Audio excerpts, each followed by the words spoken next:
Stand up for righteousness. Stand up for justice. Stand up for truth. I truly believe that thoughts are the greatest vehicle to change. We do not care whether the cat is black or white, as long as it can catch mice. We choose to go to the moon in this decade and do the other things, not because they are easy, but because they are hard. Victory in spite of all terror. Victory however long and hard the road may be. To those waiting with bated breath for that favorite media catchphrase, the U-turn, I have only one thing to say. U-turn if you want to.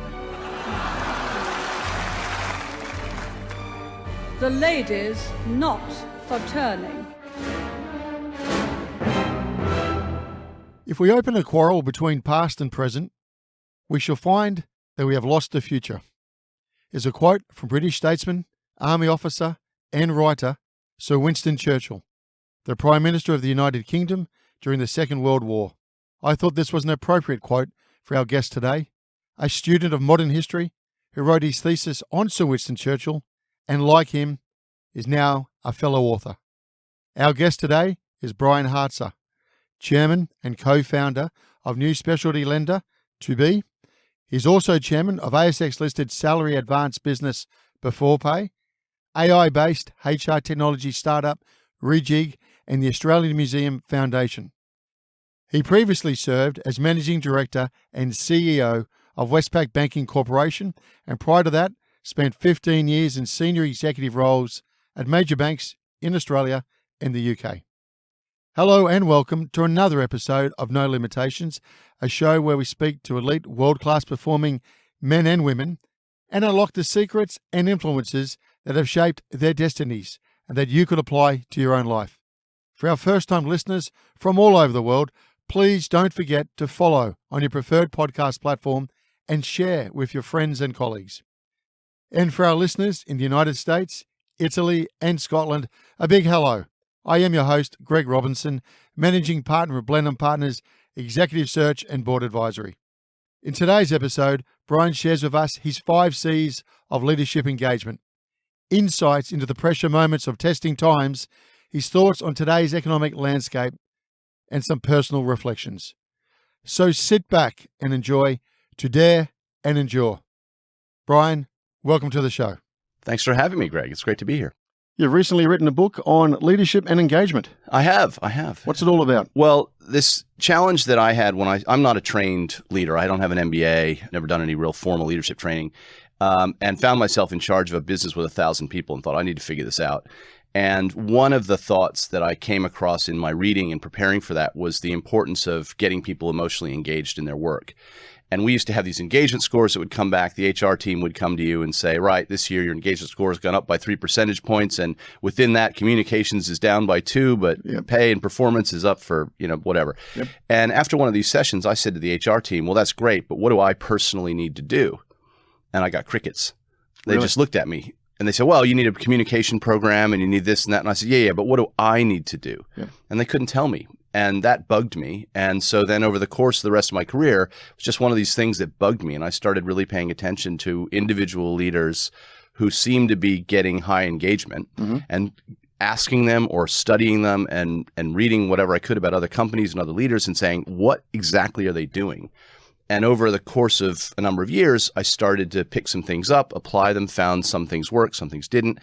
And eventually, engagement scores were going really high in my business. And one of my colleagues said to me, do you mind coming and talking to my team about what you guys are doing? Okay. And so I sat down with a piece of paper, made a huge list of all the things we were doing. And then being a good ex-management consultant, you can't have a list with more than 5 things. That's right. And so I said, well, okay, that's kind of like that. And that's kind of like that. And lo and behold, I can make them all start with C. And so I thought, management consultant. Yeah, you can't stop it once it's embedded in you. And so I went along and had this chat, and I said, look, engagement really boils down to 5 things, and here's what they are. And people found that really helpful. And so I started running essentially a PowerPoint presentation to all the managers in my businesses. Here's what I think you need to do consistently to build and sustain engagement. Okay.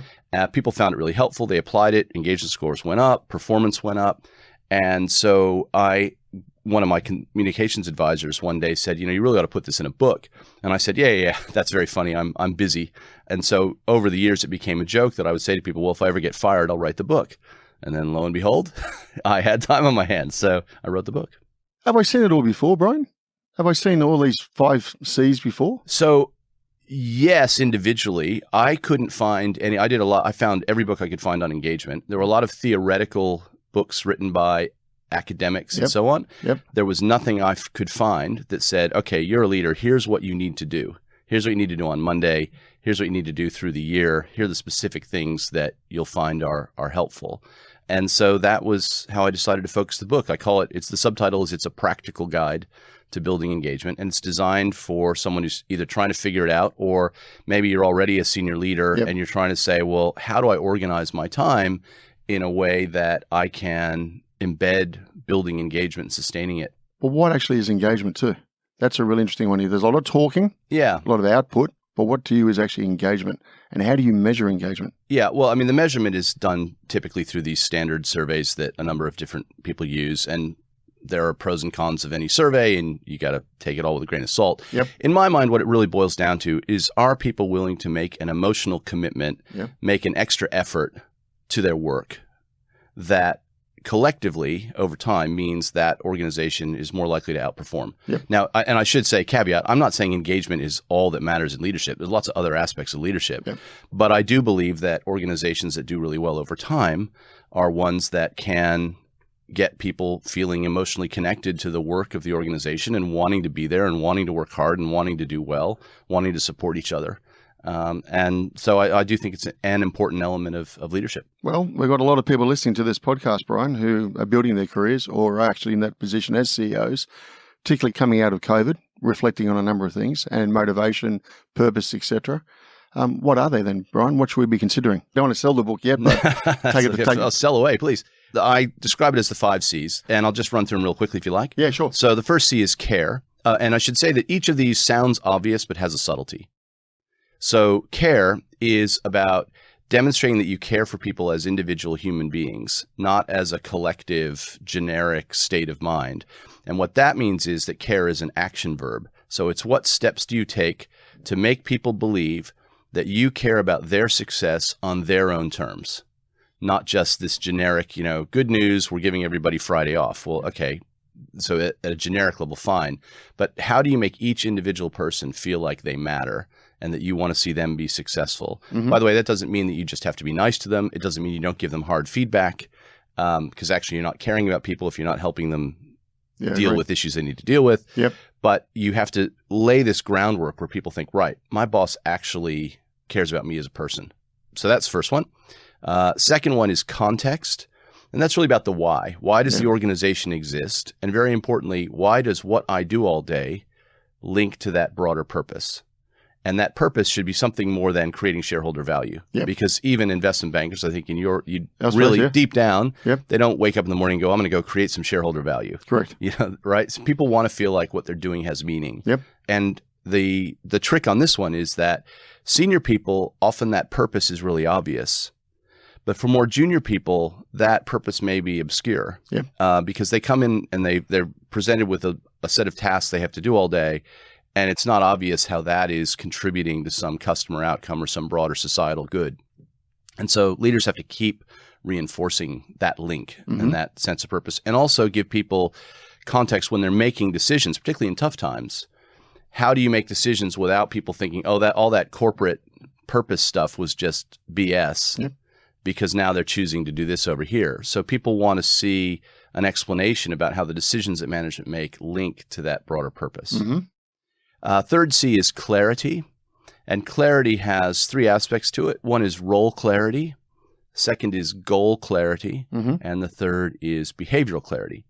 And so role clarity is what it sounds like. Do people know what their job is? Do you know why that job exists? Might sound really obvious, but often managers have written a role description that got used when they hired a headhunter to go bring someone in. Which is the same one everyone uses. And then it's never looked at again. Yes. And so people, it sounds really obvious, but often why things go wrong in an organization is people aren't actually sure what their job is, and they spend time on things that aren't really what their job is about.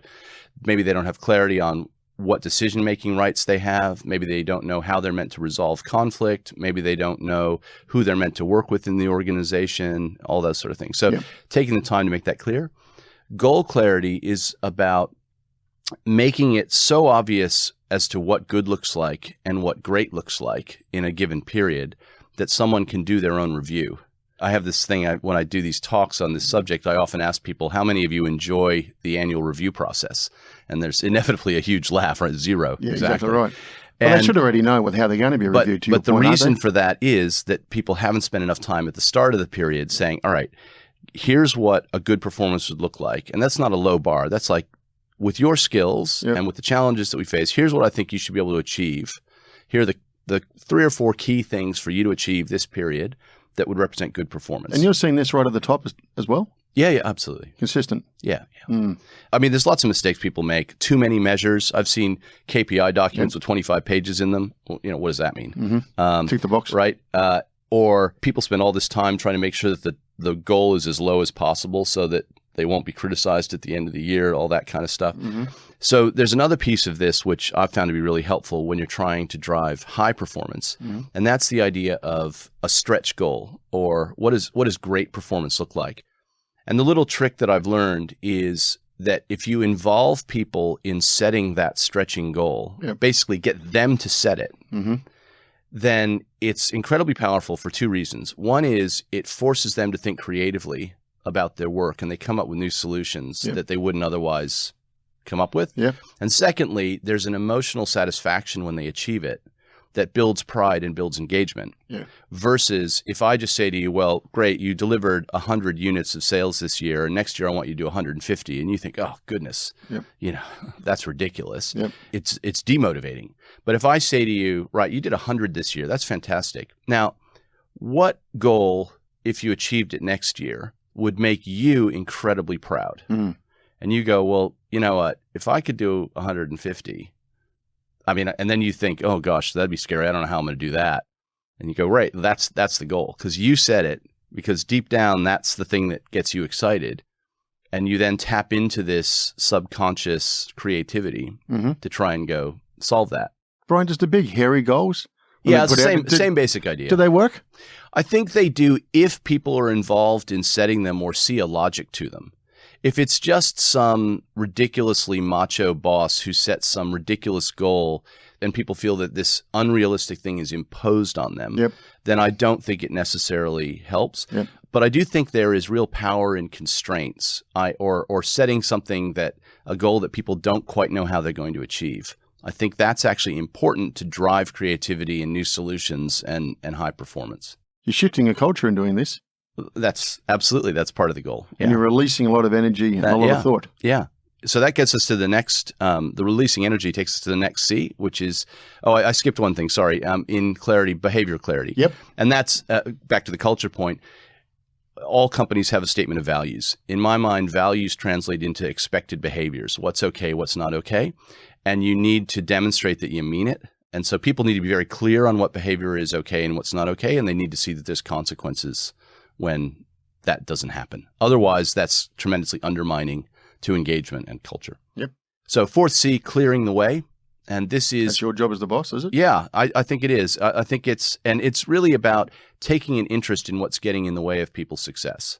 So it's asking the question, what's getting in the way, and recognizing that things getting in the way are not necessarily physical barriers. It might be about tools and resources, but it can also be about lack of knowledge, of understanding, of training. It can be emotional hangups. It can be political barriers. And if the boss doesn't take a level of interest, both in asking and going and looking for themselves at what's going on, then you're actually doing people a disservice because you're forcing them to spin their wheels unnecessarily. One of the subtleties I like to point out when talking about this is I think that the political correctness around empowerment and delegation is actually overdone. What, don't you think authentic leadership exists? Every second sentence now, I'm an authentic leader. And I think if you've got to say that, are you a really authentic leader? Yeah. Well, I just think it's become such a matter of an article of faith that you have to delegate, you have to empower people. Well, of course you do. Where was it propagated from? Brian? I think it's management theory, right? Probably you went back 50 years ago, it was a much more mechanical form of management. And eventually people said, I don't need to be told how to do every aspect of my job. And so people started saying, well, let's empower people with goals. Yep. All good.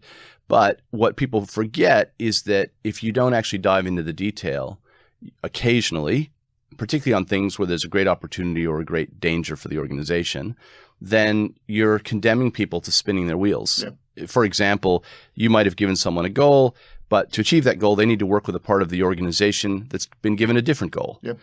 Your person can't solve that. Yep. You can solve that because you go and talk to their boss and say, hey, how do we resolve this? Yes. But if you don't actually ask, a lot of people will come to work and just go, well, those are the constraints I've been given, and I'm just going to do it. And they get conditioned, particularly in large organizations, not to use their initiative to go up the chain and say, hey, you got to help me sort this out. And so I just think a practical matter, if people see the boss taking an interest in solving problems for them, doesn't mean that they delegate all the problems up. But if you take a real interest in it, people will feel, hey, you want me to be successful. You're helping me achieve these goals that we set together. Mm-hmm. And I think that's really important for engagement. How do you cascade that message down, Brian? Let's go back, say Westpac Days, CEO, very, very large organization. You've got your immediate reports. So is that who you're focusing on? Well, I think when you're CEO, it's a great question. I think that one of the subtleties in a big organization is the willingness to dive into the detail from a very senior level from time to time. Okay. So I think you need to get out and about. You need to be out with the front line from time to time. You need to be in the back office seeing what people are dealing with. There needs to be an element of diving in and not just relying on a pyramid or a cascade. And in doing that, you're also sending a message to your direct reports as to what you expect them to be doing. Yep. That it's not all about working through the hierarchy. It is from time to time getting out and finding out what's really going on. So you're testing your own cascade? Yeah, absolutely. Absolutely. Fifth C is celebrate. And that's really about recognition. And the subtlety on this one is that it's not just about the P's of pay and performance and promotion. It's actually about creating a culture of appreciation. And that culture of appreciation is about formal recognition, yes, but it's also about informal recognition. It's not just about the party at the end of the year. It's about the thank you in the moment. And very importantly, it's the formal, the informal, it's the peer recognition as well as the top-down recognition. It's the individual and the team. But most importantly, it's about being creative in how you recognize people so that you build emotional value in the recognition you're giving people. So you've worked your butt off over a month on some incredibly difficult project, and at the end of it, someone hands you a piece of paper or certificate that says, good work, here's your certificate, employee of the month. Yep. You go, okay, well, that's great. But if you can find a way to say, I know that you missed out on this kids event you did because you were so committed to this thing. And I know that had a huge personal sacrifice for you. And as a consequence of that, look at what's happened here. And what I'd really like to do is I'd like to pay for you to take your kids to, a weekend away as a genuine thank you for the sacrifice that you made. That sort of thing. I'm not saying that's the only, I'm just made up that example, but it's to show that it's about being creative and personalized and customized in a way that people really feel acknowledged for what they've done. Yep. And you're creating a sense of, gosh, I really feel appreciated. And there's an emotional commitment that comes from that creates a positive spiral where people think, hey, I am really being recognized deeply for the value that I bring to the organization. I want to do more of this. Brian, but this is all very apt because right at the moment, we've come out of COVID. I think productivity is down based on what the ASX 100, 200 chief execs are saying to us. They're challenged. They're also saying the biggest struggle they've got is because unemployment is so tight, they can't get their people back 3 days a week. That's pretty good apparently, according to Australia. What's going wrong then? I really do think, I think implicit in your question, I believe a lot of this challenge of retention and so forth, engagement, is a failure of leadership. It's a failure of leaders to emotionally engage people in the work that they're doing, connecting them to their teammates, connecting them to the external work of the company so that people think, I want to be there. So why isn't it being addressed? Why aren't we seeing some bold leadership in this country saying, rather than sticking to the 3 days a week, why hasn't anybody taken the actual flip side to that and saying, no, I want these people back to work because I do care about them. I'm mindful of their future. I don't want them suffering later on mentally. In fact, they'll probably do better back in the office or back at the work front. But we're not hearing that debate. I don't know. And if I listen to what you just said about engagement, etc., would you have your people back?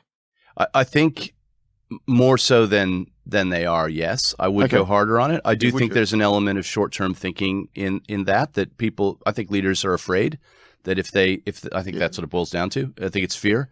But that's not leadership. Is that leadership then, bro? That's excellent question. I do think. What do you reckon? I think it's not what leadership is about. I think you have to be courageous. You have to stand up for what you believe in. Yep. Now, I would caveat that by saying that different types of work, different organizations. Sure. I think the work from home capability, that what technology now allows us to do, in many cases is able to drive better productivity. Yep.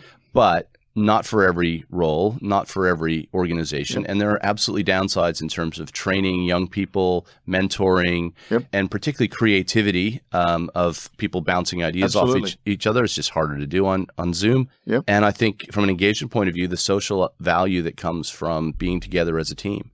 So in my mind, I think you should have a significant level of mandatory physical attendance for most organizations. And then for certain roles, maybe at different times, you let people work at home when they want to do specific types of work. I think that's fine.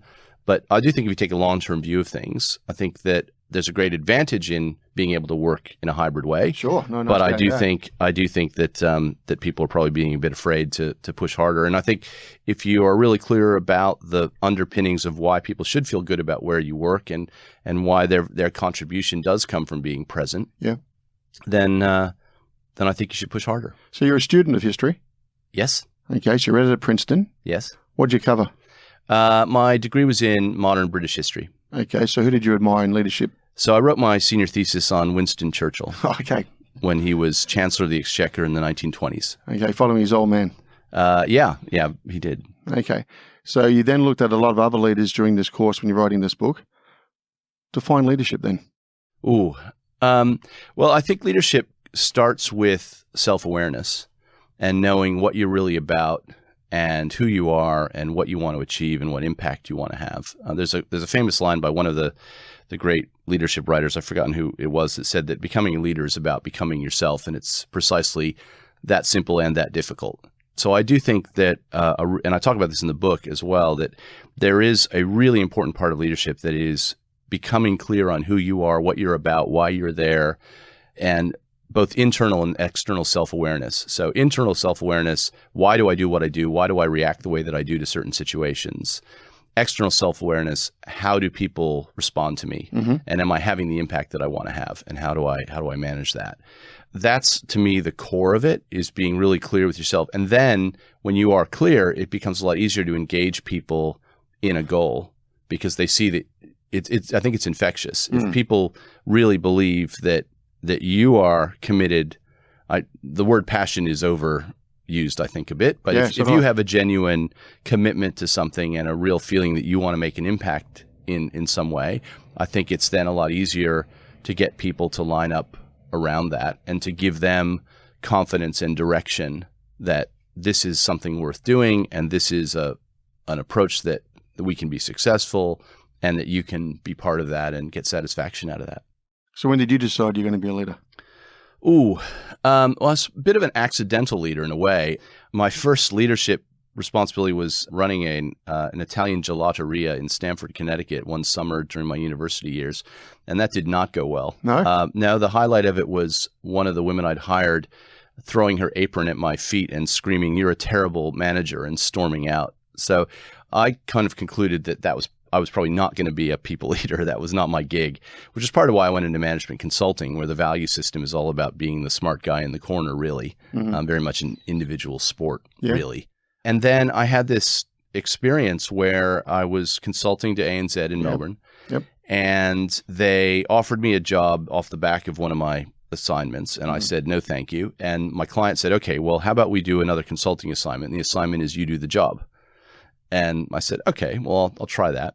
And so I suddenly found myself running a department of about 30 people. So you shifted from advising then, taking ownership? Yeah, it was a temporary thing. The idea was we had recommended establishing a function. Yep.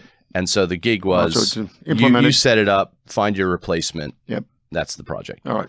And so in the course of that, we were trying to do some things that hadn't been done before in the company. And there was a woman who worked for me who was running into challenges every week. And so it felt like once a week she'd be in my office literally in tears because she'd run into some grumpy old banker who told her that she couldn't do what she wanted to do, or that wouldn't be able to be looked at for 18 months or whatever it was. And so I would metaphorically pick her up and dust her off, give her some tips and send her on her way. And one day she walked into my office with this enormous smile on her face and just said, I did it. We got this thing done. We got this project out the door. And good feeling. It was this amazing feeling. I mean, it happened. This is 25 years ago now. Yep. And I still remember where I was standing and where she was standing and the look on her face and how it made me feel. And I describe it as being like the Grinch had stole Christmas. You know, his heart grew 5 times that day or whatever the line is. Yep. That was kind of how I felt, where suddenly the satisfaction and the sustainable satisfaction I got from seeing somebody else be successful because I'd helped them just was this just amazing experience. And I thought, well, actually, I do like this, and this is what I want to do. And so a couple of years more went by, but in the end, I was offered a permanent job running this business, which combined both my technical knowledge. It was the credit card business. I knew quite a lot about that. Yes. And this big challenge of managing 1,000 people. And I jumped at it, and it was the best decision I ever made. Smartest guy in the room. What did you have to learn about yourself? Because it's a big change, isn't it? Yeah. I think I had to learn to be generous. What does that mean? And interested in other people's success. Hard? Not once I understood what the problem was. And the problem was my own insecurity. So I had been given a lot of incredible opportunities in my life. I was very lucky. The parents I was born to, the town I grew up in, the school that I went to, I got to go to this fantastic boarding school at a time when my father had lost his job, and it was a huge financial burden on the family. Mm-hmm. And then amazingly, I got into Princeton, which was amazing because it's really hard to get in, and it was a bit of luck involved. And so I've always felt this tremendous sense of privilege that I had been really lucky. And pressure as well, not to let other people down? Yeah, but that, if I'm honest, that was probably internally created. My parents didn't really. My father was very clever. He always used to say, you know you can do better, don't you? It wasn't right. It was that sort of thing. So he was very clever that way. So he embedded it in me rather than, it wasn't like, I'm going to be disappointed in you. It was always, I'm very proud of you, but you could do better, don't you? And I'd go, yeah. And so it was this sort of wanting to be worthy of the privileges I'd been given, I suppose, is the way I would describe it. And so that I put a lot of pressure on myself to do well, because I felt like, it's that old JFK thing about, to those who much is given, much is expected. Yep. That was kind of how I always felt about things. Are you moving at the pace of Churchill as well? He was always worried that he's going to be like his old man, so he had to move at pace to get things done. Yeah, that's true. Although he didn't. He didn't end up becoming prime minister until he was 69, right? That's right. So, yeah, he's a fascinating kid. That we could talk about. We could have another whole podcast just talk about Churchill. So you had insecurities, and you got 1,000 people, and you're running the credit card business. Yeah, I was a bit insecure about it because I didn't have formal training as a leader. And so therefore... The no MBA training? Yeah, exactly. Do you really need that? You're a bright guy. No, but I realize that now. But at the time, that felt like a gap. Yeah, right.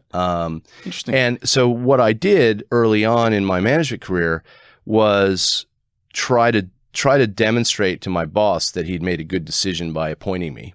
Is it McFarlane? No, this was Peter Hawkins, who was a senior executive there. Yep. And Peter has been a fantastic mentor to me over many years. And so I really, I thought he took a huge risk by appointing me because I'd never managed anything before, really. And so I didn't want to let him down, and I wanted to do a really good job. Now, the consequence of that was I was too focused on my own stuff and not focused on how do I help my colleagues be successful. And so to my colleagues who couldn't see the internal insecurity going on in my head, they just thought I wasn't very collaborative and not interested in them.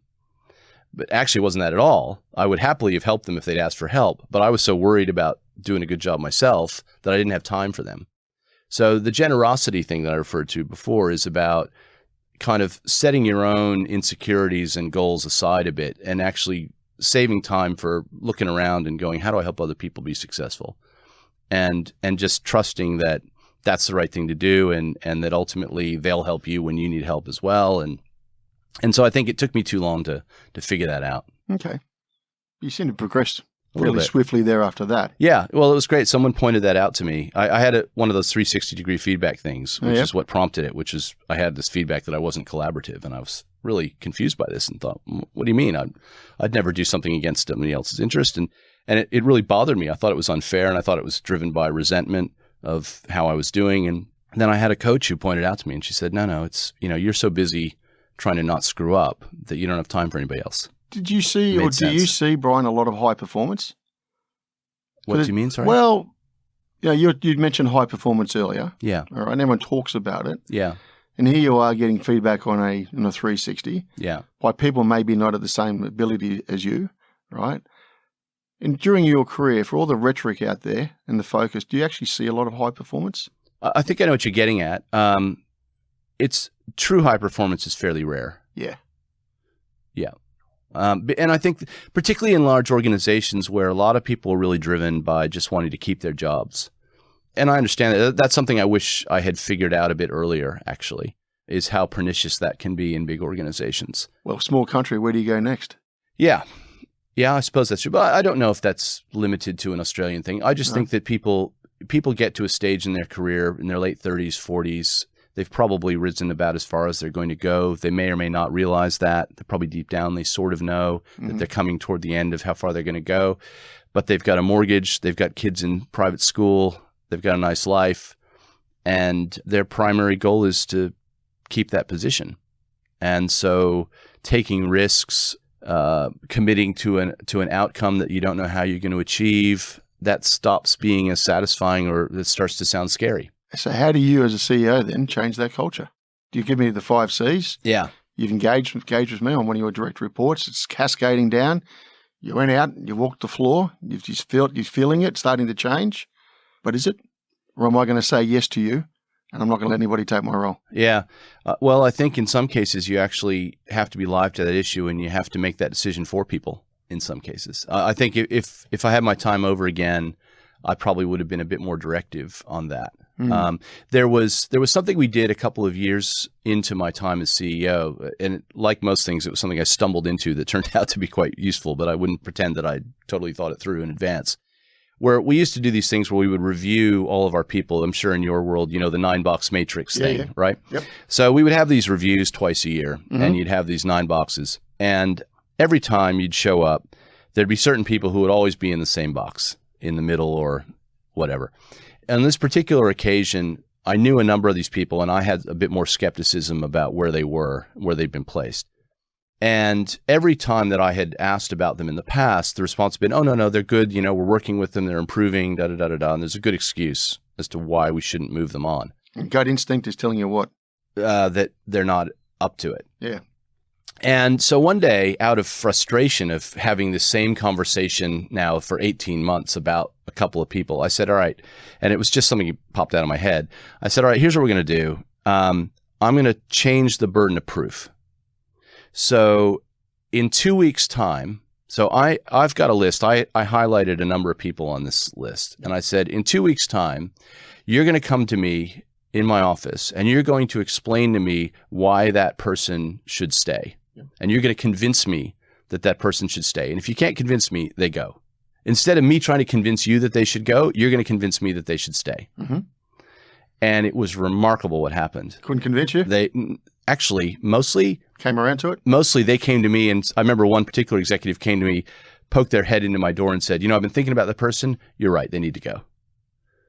And it was this thing about changing the burden of proof, that you've got to earn your way into the thing as opposed to us having to convince ourselves that they should go.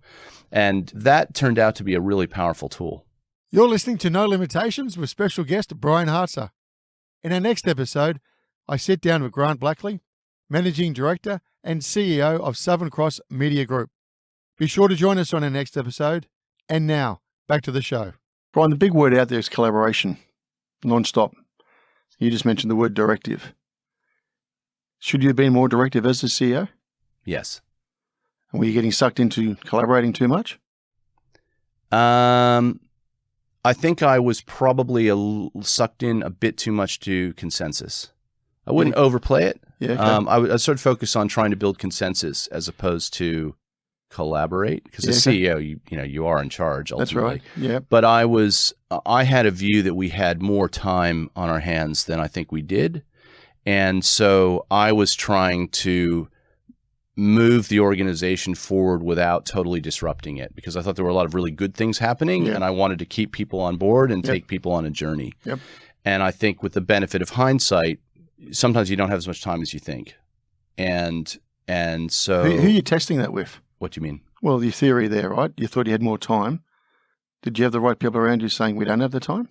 Well, we got hit by an asteroid. I know you did. We'll cover that in a second, yeah. Yeah. But it was during a period where there was the Royal Commission as well. Yeah, and I think that was another element where a huge amount of my time was soaked up doing things that otherwise I wouldn't have. I mean, one of my regrets about the Royal Commission is my natural style, as I alluded to, is to spend a lot of time out in the field. Yep. And I use that word loosely, going to operations centers, and because I'm a bit, if anything, because I'm an ex-management consultant, I'm interested in how processes work, and I'm interested in all that. So I would normally have spent probably 20% of my time out and about. Yep. And I think if I had been able to do that, a lot of things, I would have picked up more things that I could have then intervened on. Yep. The Royal Commission took all that time away.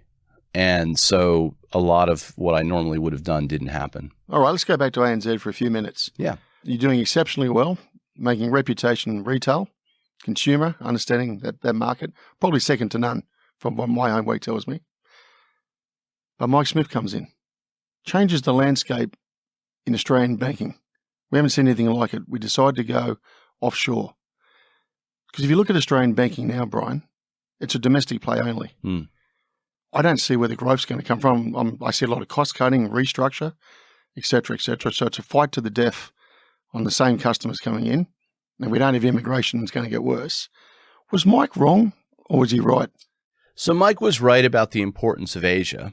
I think that there was a strategic leap which was missed, which was just because Asia is growing, therefore an Australian bank can be profitable in Asia. I think that second part was an assumption that probably didn't stand up to scrutiny. Too fast? More that there's an inherent problem in banking, which is that domestic players have a tremendous advantage. And so if you're going to compete in domestic banking, by which I mean normal commercial banking type activities, it's one thing if you're going to go in and be an FX trader, for example, perhaps if you're really, really good at that, you can have a little niche doing that. That's right. Yeah. But if you're going to go in and try and do commercial lending or retail banking in somebody else's commercial banking and retail banking market, almost by definition, you're only going to get the customers that the main players don't want. And there's a whole bunch of reasons for that, but that just, I think, has become kind of a truism in banking. And so I think that we probably assumed as a bank that we could hang out a shingle and appeal to an emerging affluent segment of customers in Asia, and they would just come to us. Yeah, right. When actually we didn't have the inherent advantages of large distribution network, trusted brands, deep many-decade relationships with customers. And so you're struggling to pick people off, and you end up doing that by competing on price. Correct. Which is generally a doomed strategy. Correct. And the other thing that I think that we missed was that when you actually translate the absolute number of dollars of money that's available to be made in some of these smaller markets and translate it back into Australian dollars, it ends up not actually adding up to very much. So I think the thematic that, gosh, Asia is a huge thing, that was absolutely right. I think we should have spent more time thinking through, well, okay, that may be true, but is there really a pathway to us building a sustainable, profitable business in these countries? And I think the answer to that, in my mind, I was given responsibility to look at the retail strategy in Asia and did a bunch of work on it. And I have to say, concluded after 6 months or so of work, this isn't going to work. And it was just because actually the numbers just didn't add up. And, that turned out to be true. So where do the four pillar banks go now? Well, I think it's very difficult. I'm not so much worried about growth generally because banking generally grows with an economy. And I think the Australian economy still has a lot of potential left in it. And as immigration comes back, there's inherent growth in the customer base. But they rely a lot on immigration. Yeah. But I think that the bigger issue for me is more what regulation has done, which is to dissuade the banks from doing anything unusual. It's really vanilla, isn't it? It's very vanilla. The banks are basically being pushed into becoming big building societies. Correct. And I think that's a real shame. And I think that's to the detriment of Australian consumers. So you pack your bags and go to the UK? I did. What did you think of it? And what did you think of the competition compared to Australia? More competitive there in some respects, but the quality of the competition is not necessarily as good. Australian banks are very, very good at what they do. I mean, I would say that, wouldn't I? But I genuinely believe it. I mean, I found that there were exceptions to this, but broadly speaking, when I arrived in the UK, the Australian banks were way ahead of where the UK banks were in terms of the quality of service. Really? Quality of service, quality of the online offering, competitiveness of the products, innovation of the products. But the UK market is huge. And as a consequence, a bit like the US, when you have a huge market, there are more room for niche players. So there's a bit more innovation here and there. Some of that goes well, some of it doesn't go well. But I mean, the circumstances for me was really about a turnaround. So I was at the Royal Bank of Scotland, which was arguably the biggest bank failure in history. Correct. And so my job was to turn around three parts of the business. And that was a lot of fun, actually. What was the learnings from that? Well, several things. I think in terms of why it went wrong, there are certain fundamental principles in banking that are important. I mean, RBS blew up through a combination of just basic banking 101 errors, really, combined with a CEO who had some real serious psychological hangups, and the combination of those things was not good. But in terms of what you do about it, we went back to basics, and it was just, why are we here? We are here to look after customers. This is a service business. So yes, there's all this stuff, and yes, we have to solve a lot of historical things, but let's look after customers. Let's simplify the products so we can deliver them well. Let's get the cost base under control and, just do our job and do it well and rebuild from that. And that took a really long time. I mean, I think arguably probably took 12 years for RBS to really turn itself around, now called NatWest. But it did. And there was a very good bank embedded in there. They just had a lot of things they needed to sort out from years of neglect. And then you get the phone call to come back to Australia. Yeah, well, it's a little more subtle than that. My marriage had broken up shortly after I went to the UK, and so I was always looking for a way to come home. You got four kids? Yeah. And I suspect that I knew Gail Kelly from before, and I suspect Gail heard about my situation. So she rang me up and said, "What are you up to?" And I said, "Trying to figure out how to get home." And she said, "Well, I might have an idea for you." And so that was that. So she creates a role for you? Yeah. Okay, Gail calls it a day. Yes. You get the nod? Yes. Did you want the job? I did. Were you ready for the job? I think I was, actually. What was the mandate for the job? The way that we talked about it was that banking was about to go through the biggest change in a generation, if not certainly 20 years, and that we were going to need to reshape the bank to be a winner out of that, or else we were going to get run over. And hadn't Gail tried that earlier? Gail had been responding to a slightly different situation. What was accelerating toward the end of Gail's time was regulatory intervention, digital disruption in particular. Okay. So we talked about kind of the new rules of banking and the new expectations of customers.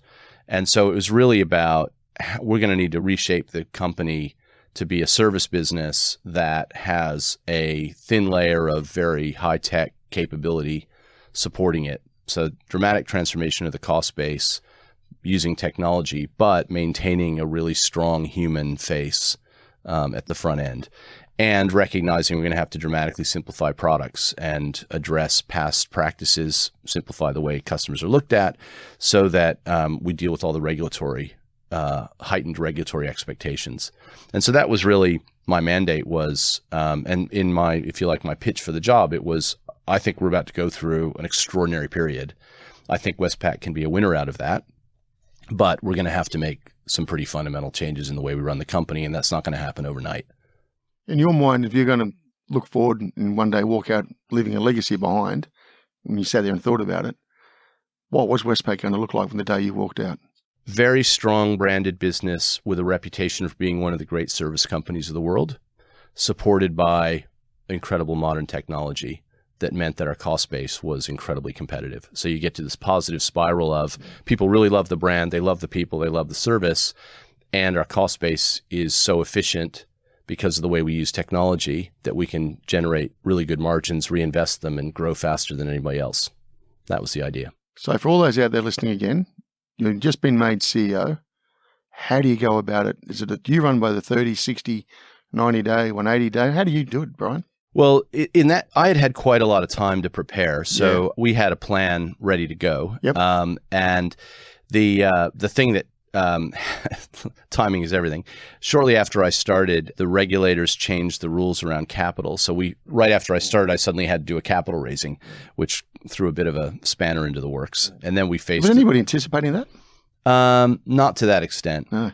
There were just endless changes to the way the portfolio was being assessed for how much capital that you had to have. And because of the structure of Westpac's balance sheet, we were more, because we had a very strong affluent mortgage customer base. Yep. And the regulators and some of the banking analysts convinced themselves that investment property loans were bad news and that interest-only loans were bad news. Mm-hmm. Now, our view was, and frankly mine continues to be, they were actually very good news because it meant we had a lot of affluent customers and they were fine. I always said they're going to be fine, and they were fine. They've always been fine. But the regulators got themselves in a tiz over this, and so went, oh my gosh, you have to hold more capital for those. And so then that turned into a downward spiral with the analysts freaking out about the mix of our book.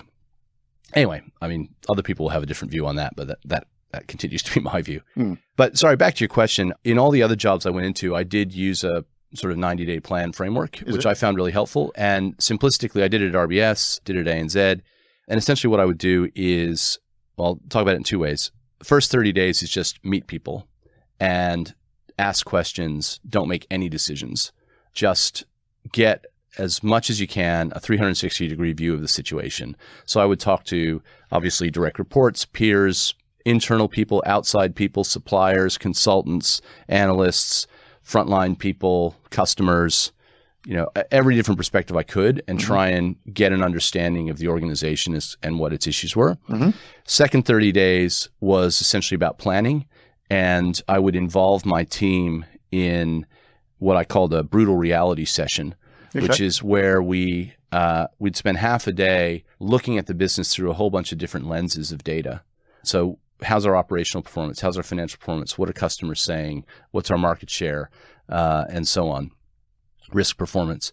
And then in that way, the whole management team has a consistent set of facts to think about where we're at. And then we would use the second part of the day and say, okay, what are the priorities?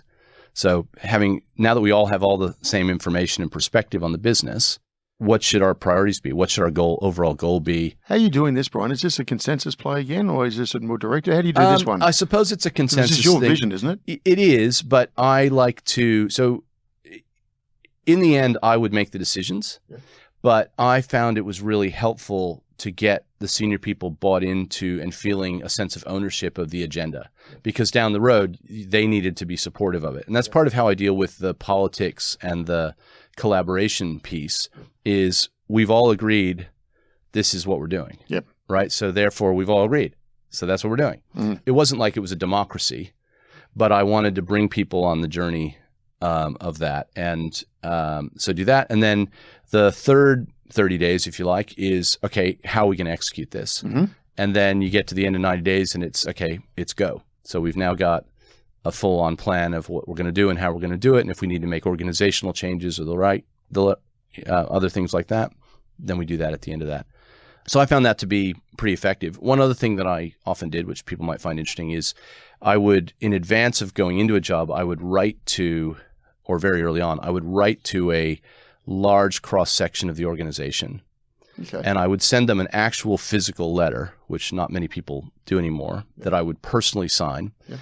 And the letter would say, I would really like you to write me a letter with the answers to 5 questions, which is what's going well that we need to keep, what's not going well that we need to change, what do you most hope that I will do, what are you most afraid that I might do, and have you got any other advice for me? And so I'd send them that letter, and I would then get back. I'd send 250 of these letters out. And so I would then get back these piles of letters from people at all different levels of the organization that I've chosen. And I'd read them all. And very quickly, you get a sense of what the issues are. You also get a sense as to who are some of the standout people that maybe you haven't met yet. You also get a sense of who are the people that are just, kind of phoning it in. And so it's quite helpful in that sense. I guess you also find out the answers lie within too, don't they? Generally. In many cases. Generally, people know. Yeah. What was your greatest fear then? Oh, golly. Like you said, you're worried about technology moving at pace. Yeah. I don't know what my greatest fear was. I guess ability to make change happen in a big, complex environment. Banks are incredibly complex. The technology platforms are incredibly complex. There's a lot of constraints on what you can actually do. And you're running on legacy systems left, right, and center. Yeah. So can we actually get this done? I suppose would have been my biggest fear. And success then, you mentioned a minute ago that legacy when you walk out the door. But did that mean beating Commonwealth Bank? In your mind? In my mind, it meant establishing us as the second big player alongside Commonwealth Bank. I thought we could probably complement them in the marketplace. They had a historically more of a down market customer base, and I thought we could probably establish more of an affluent market positioning. So were you on track? I think so. I do. A lot of the things that we were doing were taking us in the right direction. Things were working. But, it's easy to say now. I mean, a lot of things have changed as a consequence of what went on. All right. Royal Commission comes. Yeah. Not easy. No. And a number of your competitors lost their CEOs during that process. Mm-hmm. What were you thinking? And how necessary was it, do you think? I don't think it was necessary. Okay. It was a political stunt. Bill Shorten was trying to embarrass Malcolm Turnbull, trying to accuse him of being in the pocket of the big end of town. Yep.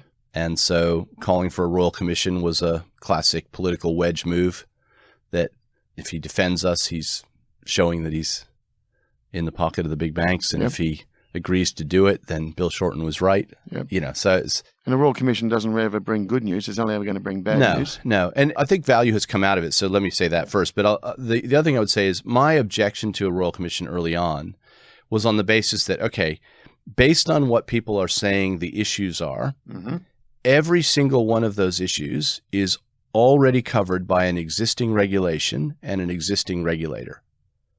So actually, if you want to apply logic to this, the only thing that should have a Royal Commission is why the regulators aren't doing their job. Fair point. Right? That was my view. Yep. So it's not that I'm saying there aren't issues. I'm saying, sure, there are issues, but guess what? There's already a rule, and there's already someone whose job is to enforce that rule. Well, same with the casinos we can talk about now, right? Yeah. Yep. But, the Royal Commission has great appeal for politicians. Yeah. So there we are. And I think... and the banks are great targets, right? Yeah, of course. Absolutely. And the other thing I would say is that most of the things that came out of the Banking Royal Commission were nothing to do with banking. It was mostly about financial planning, actually. Mm-hmm.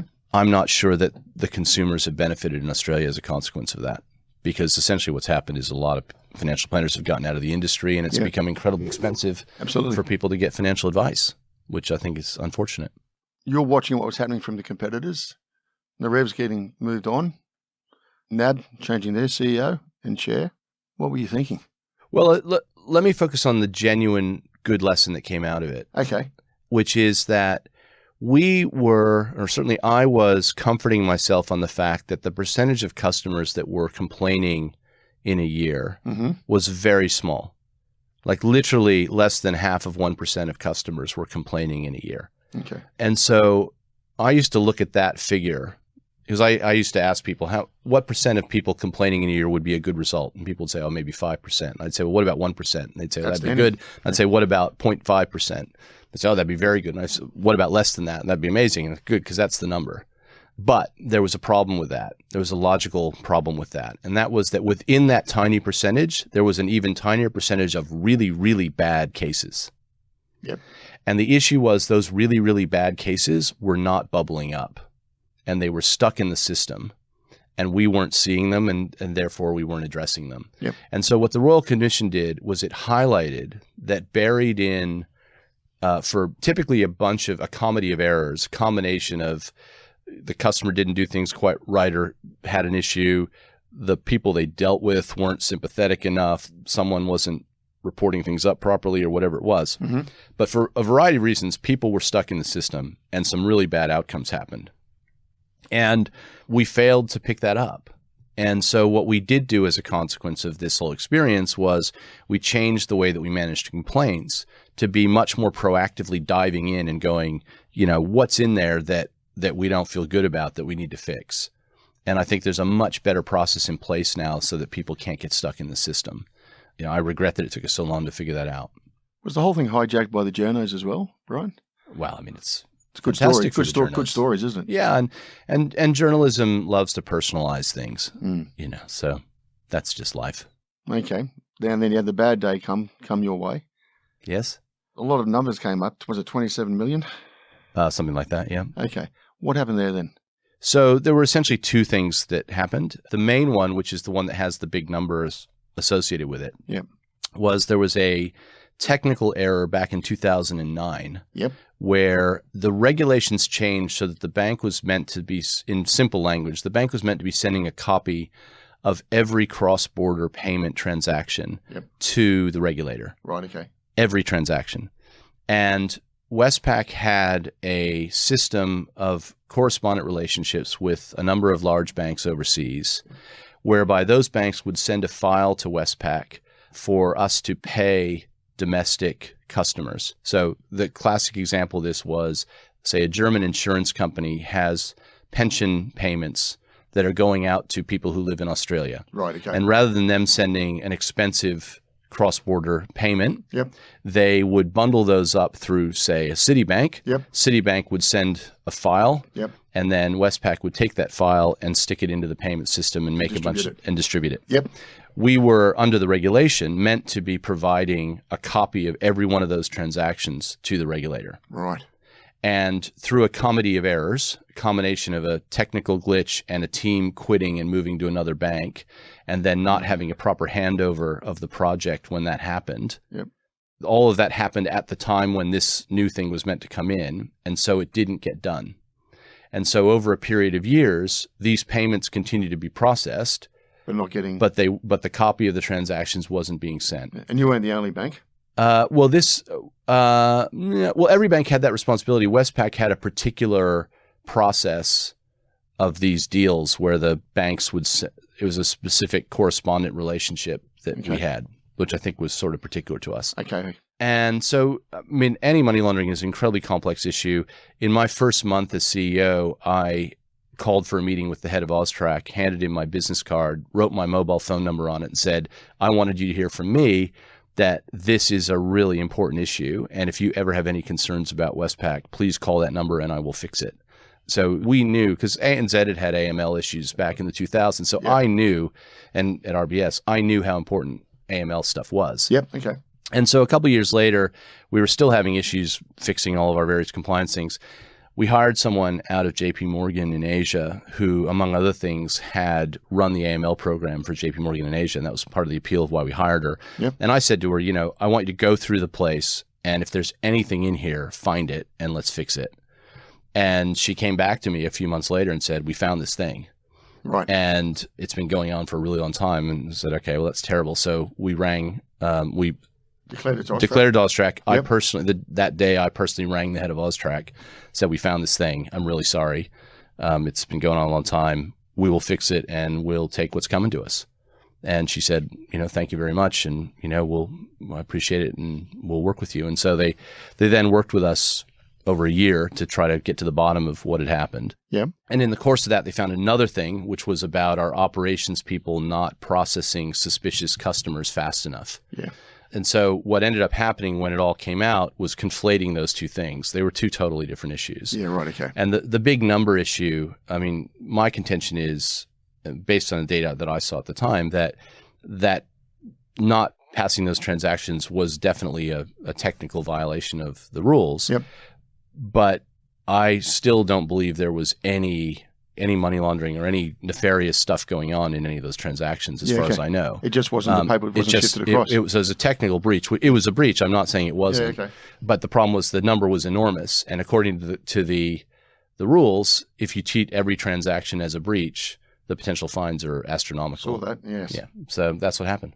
And the potential size of the fine spooked the politicians, spooked the they all came out of the woodwork, didn't they? They did. And it was a great opportunity to stick the boot into us. Yeah, and both sides. Yeah, and so they did. And the super funds decided they wanted a circuit breaker, and that turned out to be the chairman, myself, and the head of the risk committee. So what do you think, Brian? Could you have turned it around? From what I've read, you were pretty clear saying, I really want to turn this around. Yeah, absolutely. And you focused on it. Look, my view was and continues to be that I was probably the perfect person to fix it. I knew the organization. I was committed to the issue.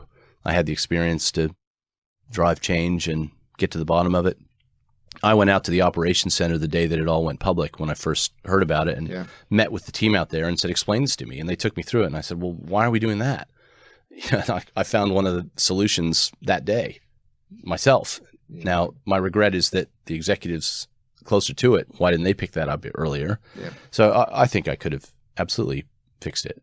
But, sometimes these things just get out of control and people want a scapegoat. And, I think the unfortunate thing, and obviously I'm biased in this, but I think the unfortunate thing is that accountability seems to have been interpreted to mean, who do we shoot when something goes wrong? Yeah. As opposed to... There was a need for a scalp, wasn't there? Yeah.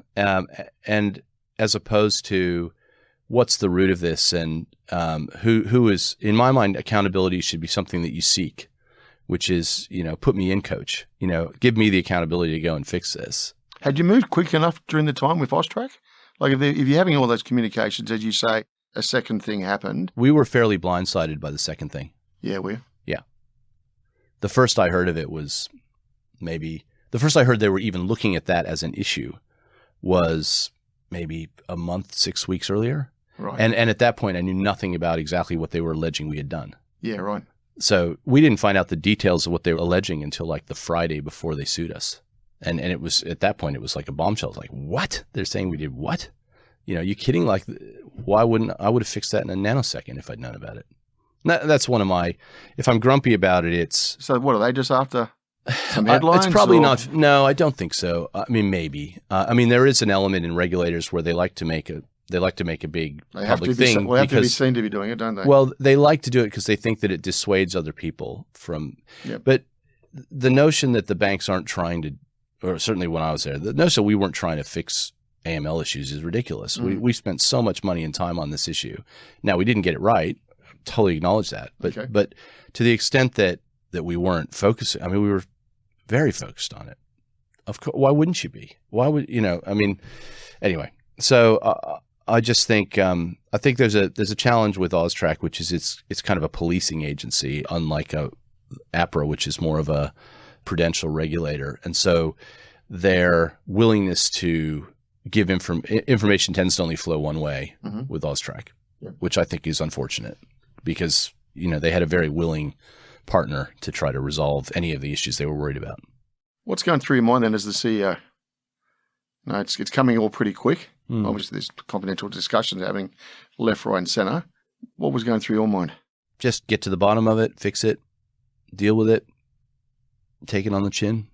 I knew from literally the day that I was offered the job that I would face challenges in the role. You have to. Yeah, that just goes with the territory. And that's why you asked me a while back, was I prepared? I think I was prepared because I knew what I was getting into. Yeah, and what'd you do? You gave the card early days to Austrac anyway, right? Yeah, and that as an example of that. Yeah. So I always knew that in these big roles, there's the potential that things come out of the woodwork and you're ultimately on the hook for everything that goes on, even though you don't know everything that goes on. But that's why you get paid the danger money, I guess, isn't it?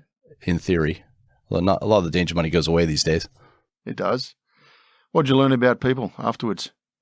Was it radio silence for you or were people contacting you? Oh, you mean after I left? Yeah. I learned that all the cliches are true. Yeah, really? They're all true. All those good friends of yours not suddenly go missing, did they? It's all true. You absolutely find out who your friends are. How'd you go personally? I was okay. It was hard. Yeah, it would be. It was a bit of a shock, but I had prepared for it in a way in that I always knew it was possible. I had always worked really hard to separate how I felt about myself from how I felt about the role because I knew there was a level of randomness. So my mantra is all I can do is all I can do and it'll be what it'll be. And I'm not going to allow my identity to be totally tied up in being this role because I can't control that, as we found. You know, I have a great family. I have a fabulous wife, incredibly supportive. And I also spent a lot of time, not a lot of time, but I had this running list in my head of things to do when I get fired.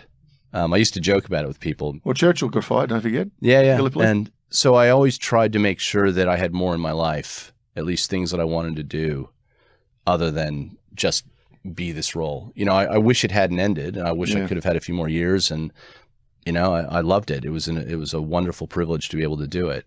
But I always knew that it would end one day, and that. What was your plan then, Brian? How long do you think you were going to be there for? I would have liked probably another 3 years. Yep. 3-4 years to see through the changes that I was driving, you know, and then from there, don't know. What do you reckon the biggest changes you achieved were at the bank? A couple of things. I think I embedded the concept that we're a service business and not a product business. Yeah. That might sound like a simple statement, but it's a big part of why banks ended up in the difficulties that they did is because they got seduced with the idea that they were product companies. Whereas I like to say that in my whole bank career, I've yet to meet someone who told me their lifelong ambition was to own a mortgage. Very true. Right? You know, very true. Banks are enablers of other things people want to do. And they do well when they help people achieve those things. And that's a noble thing to do, because if you do it well, you help the economy grow, you help people be successful. You know, that's a good thing. So I think that I was able to embed a real service mindset among the culture of the place that has sustained. And I think we put in train some really important changes in technology that are enabling Westpac to be very competitive. The online banking service is fantastic, and a lot of those things are things that we kicked off. Yep. There's some fundamental infrastructure things that we did that also are important enablers. So, you know, I'm proud of that. I would have liked us to have strengthened our market position in a couple of areas, but you know, I think we made some good progress. Also, I think we made a lot of progress on leadership and leadership development, which is something I'm quite proud of. Yeah, well, like I said to you earlier today, I ran into someone just recently about your Equilibrium program, which was groundbreaking. Yeah, I'm quite proud of that. Brian, if you look back, which what you just said a few minutes ago, bearing in mind that's happening in the bowels of the bank, right, and you're the CEO, you've got 1,000 things happening, is there anything you could have done earlier which would have changed that outcome or not? Is it a cultural thing, Brian? You know, the papers come slamming at you, right? Yeah. Culture, not good at the bank, et cetera, et cetera. Well, let's face it, every Australian's going to beat a bank up. That's pretty normal. We were born to despise banks. That's pretty much the DNA. So what could have been done, Brian? So I think there's two things. I think with the benefit of hindsight, there are probably some relatively senior people that in my heart of hearts I didn't think were up to it that I probably should have moved on. Greatest regret they all have? Yeah, it's a common one. I'm sure you've heard it a few times. Yeah, absolutely. Because I think things do cascade from that. Interesting. The other thing was that we became, and I saw this, and with a benefit, if I had my time over again, I would have been harder at the ball on this. The focus on process over outcomes. So the consequence of all the regulatory intervention was the banks, certainly our bank, but I think this is pretty common. Banks developed immense amount of process to try to comply with all this blizzard of regulation. Yep. And I think people just get exhausted and they just start ticking boxes and not looking at the actual outcome and going, wait a minute, that just doesn't make sense. And what are we doing about that? And I think people just got overwhelmed with process. And so I think more intervention of forget the process, what's the outcome telling us, and what do we need to do about it, and trying to build a culture more around that would be something I'd try and do. So what's the state of leadership in business in Australia today? Because what you're talking about, it's everything we hear day in, day out regarding the governance, process, board focus, risk being limited somewhat, or risk-taking has been limited somewhat. In fact, flipped the other way, is there any risk being taken? Where's the growth going to come? What are you seeing, Brian? I would observe, and I'm not alone in this observation, that public companies in Australia have a real challenge because of the expectations on boards and board composition and the incredible amount of rules and regulations that go around executives. I think it's really dissuading a lot of good people from wanting to be in the public company sector. And so I think that's an unfortunate consequence. So how do you circuit break it? Everyone's saying it. We all know that, right? So how's it going to change? I can't quite see how it changes until perhaps, I mean, the regulators are responding to calls from the politicians who are responding to calls from the media. Yep. So until there's some sort of public desire for better performance and the priorities shift a bit, I don't see how it changes. 5 C's, engagement. One of the things I'm going to ask you about, remuneration. Bonuses. Now, if you look at the performance of the banks, which I'm sure you do, are you impressed by the performance of the banks in terms of dividend, in terms of capital growth for my share? And the only reason I ask that, we're talking about earlier about leadership, and it's forever being told we're compensating our people, we're aligned to performance, shareholder value. Well, if it's shareholder value and my shares aren't going up in both capital growth or in dividend return, why are these senior execs in the banks getting paid enormous bonuses for not delivering to me? Yeah. Well, I think that there's 2 parts of the answer to that question that I would offer, recognizing that lots of people are not going to share my views on things. Yeah. I think the thing that is worth bearing in mind is how much the rules have changed for banks over the last 10 years. Okay. Which has had a dramatic effect on shareholder value and shareholder returns. So unlike a lot of businesses that are a bit simpler where you have revenue minus cost equals profit, in banks you have this extra bit, which is how much capital do you need to hold and the rules around that. And there have been dramatic recalculations of how much capital you need to hold for various types of loans. Seems excessive, doesn't it? And as a consequence, the return on equity has fallen dramatically because the banks have to hold a lot more capital. And because they have to hold more capital, they've had to cut their dividends to build their capital to meet the new rules. So that is not the fault of the bank leaders. That is a fact of regulators changing their mind on things. And so if you want to assess the performance of the leaders of the different banks, you need to kind of bear that in mind. Okay. I guess that would be part of it. I think the other thing is that running a bank in the modern world is incredibly complex. The expectations from all these different stakeholder groups are really, really high. But the products are becoming more vanilla, aren't they? They are, but the challenges of what you actually have to do all day, day to day, is in senior management to meet regulatory expectations, to meet changes in technology, to deal with cybersecurity risks. It is a really hard job, and you want to be able to attract high quality people, and you need to be able to retain high quality people. Now, people are going to come to different views on the level of compensation of those. What I can say is compared to what the caliber of those executives could earn in other markets. Oh, global markets, without a doubt. And people are okay with that because Australia's a nice place to live. Yeah. So, it doesn't have to be the same. But I think, I just think you be careful what you ask for. Yeah, that's a fair point. Onslaught of technology. You're across that now. You're moving into that space. What do you see changing the landscape for the banking payment system, etc.? Well, what's happening is technology is becoming much more componentized and common and modernized in a way that historically banks built a lot of custom technology. Nowadays, you can buy and plug together a lot of things. So as an example, one of the businesses I'm involved with, 2B, which is this home equity lending startup, we built our entire lending platform, origination platform, for under $1 million. And we did that by finding an existing platform we could customize and plugging a bunch of existing services together that we could rent. We couldn't have even scoped the project for that in a big bank because of the complexity.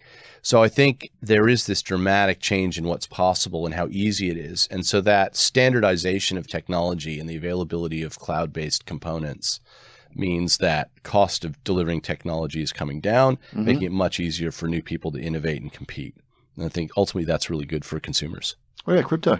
I think there's something in it, but I think what we've seen in the last couple of weeks is good evidence that there's a lot of flim-flam going on in that world. I think blockchain, the notion of using a ledger to store ownership of assets is really interesting, and I think there will continue to be interesting ways to do that. Yeah, although we saw an interesting announcement yesterday, or the last couple of days at the ASX. Yeah, well, I think they probably got ahead of themselves. It's still complicated, and there are some real technical barriers to making a blockchain-based world meet the high frequency, speed, reliability requirements of the modern financial system. And so I think maybe people have underestimated that. But in general, the notion over time of using smart contracts and those sorts of things, I think there is something in that. And I think it's worth continuing to look at. But I mean, the idea of people speculating on the value of these cryptocurrencies or NFTs on a picture of a monkey, I mean, good luck. I think it has a lot of elements of a pyramid scheme. Yeah, agreed. So in the last 6, 12 months, all we read about is cyber, and particularly in the last couple of months, it's not going to go away, is it? No. It's very difficult. And you're not going to beat them either, are you? Well, I do think over time there will be new solutions, particularly as there's standardization of identification through biometrics and other sorts of things, that protections will get better. They're all beatable, aren't they? Aren't the hackers going to get in? I suppose it's easy to say that. It's easy to say that. Well, what do you reckon, Brian? Time, bearing in mind the investment some of these countries are putting in? I think over time you can protect systems pretty well. I mean, we spent a lot of time on that at the bank and a lot of money on it. And I ended up being reasonably confident about the security that we had, which doesn't mean that there aren't always going to be some vulnerabilities. There are. So what happens, Brian? What happens if you're a CEO of Westpac? Yeah. And you got hacked. And you get the ransom comes in, pay, or we're going to start releasing everyone's records. What would you do? I wouldn't pay. You wouldn't pay? No. No way? No. Do you reckon the board would think about it? I'm going to think about it, but my recommendation would be not to pay. Okay. All right. So you don't pay, then you deserve to get moved on? Or am I looking at how you reacted through crisis management? Is that what I should be focused on now? And when evaluating performance? I think so. Yeah. I think that you get better at management when you go through difficult times. And if people have proven themselves to be good at managing crises, then I think that's someone you want, because you're always going to have these sort of things. But equally, sometimes the political and media environment gets away from you. It's part of the management, but isn't it? What do you mean? Well, you should be managing the part of your process, should you not? Yeah, absolutely. I'm not saying I'm not. Absolutely. I appreciate the fact that you may well get hacked. That you can't stop that. And I don't think a CEO needs to get rolled on that. Yeah. But the performance thereafter in presenting your arguments and engaging as per your discussion. Absolutely. Yeah, absolutely. But that's what I'm looking at, aren't I? Sure. But I mean, sometimes, I don't know. I guess it's a slightly unanswerable question whether is there anybody in some cases, if the politicians or the media decide to really go after somebody, I'm just not sure how realistic it is to expect them to be able to stop that. All right. Politicians or politics and business. Where do you think we are in Australia here? You look at tax reform. Yeah. Look what's happening up in Singapore. They're super smart. They're getting great organizations coming to their country. We look at immigration issues. We're sitting here in this country. We're half asleep at the wheel in doing that. You've got problems regarding the cost of energy, the debates on it. Has business stepped up enough, in your view? One of my questions. And secondly, if business has stepped up, is government engaging well enough? I do think there's a long way to go still for government and businesses to be able to work together for the collective good. And, I think it's actually better than it was. I think under the previous administration, there was a lot of suspicion of large business. And I think the current administration seems to be trying to deal with that more effectively. But politicians have pressures on them as well. And they're always worried, understandably, about being accused of being in the pocket of big business. Brian, are we in for a recession? Gosh, I don't think so, but I think it'll be close. And the reason I think we could be, but I suspect that the government has enough financial horsepower if they need it. Do they? You're going to have enough leverage? I think they do. Yeah. Okay. Yeah. I mean, the mining royalties have been very good to the government balance sheet, and so I think that the government will, if necessary, spend a lot of money to try to see off a recession. That's my personal hunch. But there are certainly real challenges. The consumer sentiment, the leading indicators are not good. Inflation is very high. Yep. People are going to cut back on discretionary spending. The early indications for Christmas don't look so good. So, I think it's very hard to sustain a strong economy without the consumers being willing to spend. And I think people are starting to feel the pinch. More broadly, Brian, on leadership on the international stage, maybe starting at your old backyard, the US, Democrats just retained the Senate. Were you surprised by that? Yeah, I think that was a surprise and a pleasant surprise. I'm pretty dismayed at the way the previous president behaves, and I think some of the policies of the so-called Republican Party really concern me as someone who historically was a Republican. Yeah. I think there's a bit too much lunatic fringe going on, and I think it's really unfortunate. And people aren't focused on good solutions that deal with the real issues for the country. Country's divided. Yeah, it is. I think it's very unfortunate. Has they lost their way on the world stage?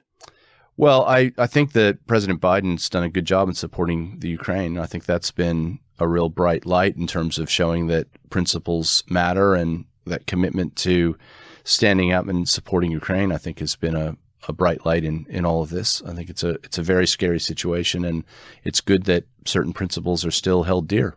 Why should I read your book, Brian? Well, it's the book I wish I had had when I was starting out managing people, and I think it gives people a practical way to think about building engagement, which is one of the important elements of leadership. And I think for established leaders, it gives them a framework to understand if engagement's not where you want it to be, why is that? And what are the things you might do to make a difference? And how can you build that into your normal operating rhythm in a way that makes your business more effective? Have you had much feedback on the book? I have. Yeah, I've had lots of great feedback. People found it really helpful, which has been nice. Brian, if you're looking back at that young man going to Princeton, what advice would you give him now? I would say continue to be generous with people and interested in other people's success. And don't worry so much about your own success. That'll look after itself. Work hard, but be interested in other people and help other people, and that'll pay great dividends. On that, Brian, thanks very much for joining us today. Thanks for your time. Enjoyed it. You've been listening to No Limitations.